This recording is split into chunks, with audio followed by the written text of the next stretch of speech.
Պարոն Կարապետյան ջան, մենք տեսակ Շիրակի մարզում էինք, նարեիք էր մեր առաջին տեղը, որ կանգ առանք, քաղաքացիները իհարկե շատ ջերմ լավ ընդունեցին մեզ, բայց դուք էլ ձեր աչքով տեսաք, որ պաշտոնական տվյալները կապված մեր մարզի շուրջ 42% աղքատության հետ իրատեսական է, ռեալ է կետնի վրա է ու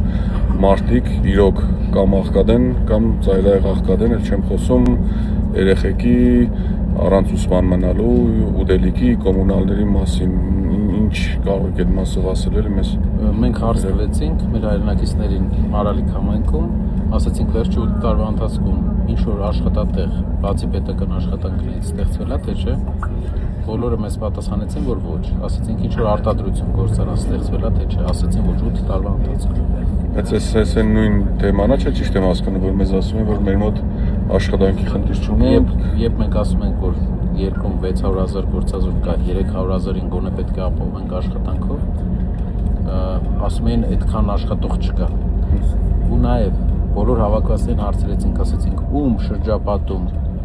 ընտանիքում չկա մարդ, ով խոպան չի գնում։ Ում շրջապատում, այսինքն կա մարդ, ով գնում է խոպան։ Բոլորը ձեռք բարձրացրեցին։ Գերակշռում մեր, Այսինքն Հայաստանի պետությունը չի պաշտպանում, չի ապահովում լավ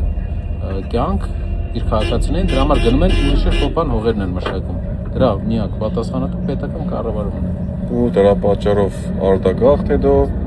դրա պատճառով բնակության անկում ու ընտանիքներ են քանդվում։ Այո, հարևան 10 միլիոնանոց երկիրը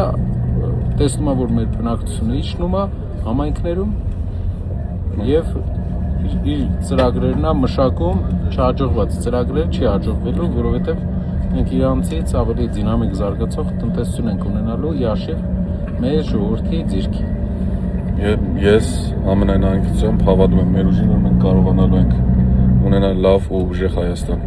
Տնտեսության առումով բոլորը կարող են վստահ լինել, որ դա մեր հիմնական մասնագիտությունն է եւ դա լինելու է։ Անվտանգության առումով էլ մենք աշխարհի լավագույն մասնագետներին կներկրավենք։ Ուրեմն փոփոխության համար